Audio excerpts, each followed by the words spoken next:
இந்த ஃபார்முலாவா? So 9th students எல்லாருமே chapter 1 எடுத்துப்போம். சாப்டர் 1 ஈஸியா, டஃப்பா அப்படின்னு எந்த கொஸ்டினுமே எடுக்க வேண்டாம். அஃப்கோர்ஸ் நெறைய பேத்துக்கு இது ஈஸியா தான் இருக்கும். கரெக்ட்டா? எல்லாமே ஈஸியா போட்டுருவோம். ஆனாலும் சின்னதா லாஸ்ட் 1க்கு நம்மளுக்கு டெஸ்டினேஷன ரீச் பண்ணும்போது சில விஷயம் நம்மளுக்கு கஷ்டமா இருக்கும். ஏன்னா, பிகாஸ் ஆஃப் வேர்ட் ப்ராப்ளம்ஸ். ஒவ்வொரு வேர்ட் ப்ராப்ளம்ஸும் இந்த மாரி போட வேண்டியதா இருக்கும். ஃபர்ஸ்ட் ஸ்டெப் என்னன்னா, வேர்ட் ப்ராப்ளம்ஸுக்கு இந்த மாரி ஒரு சர்க்கிள கண்டுபிடிச்சு, ஒவ்வொரு சர்க்கிளோட சிங்கிள் நம்பர்ஸ கண்டுபிடிங்க.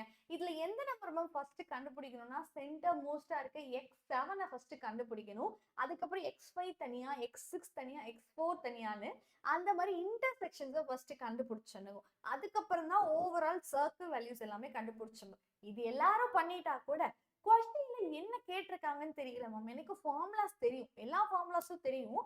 ஆனா இங்கிலீஷ்ல கேட்கும்போது எதை எதுக்கு யூஸ் பண்ணணும், எந்த ஃபார்முலா எதுக்கு யூஸ் பண்ணணும்னு ஒரு கிளாரிட்டி இல்ல அப்படின்னா, இதை நீங்க ஸ்கிரீன்ஷாட் எடுத்து வச்சுக்கோங்க. ஃபர்ஸ்ட் ஆஃப் ஆல் N(A) ஒரு செட்ல எத்தனை பேர் இருக்காங்கன்னு கேட்டீங்கன்னா, அந்த சர்க்கிளுக்கு எல்லாத்தையுமே நீங்க ஆட் அப் பண்ண வேண்டியதா இருக்கும். இது ஒன்லி A.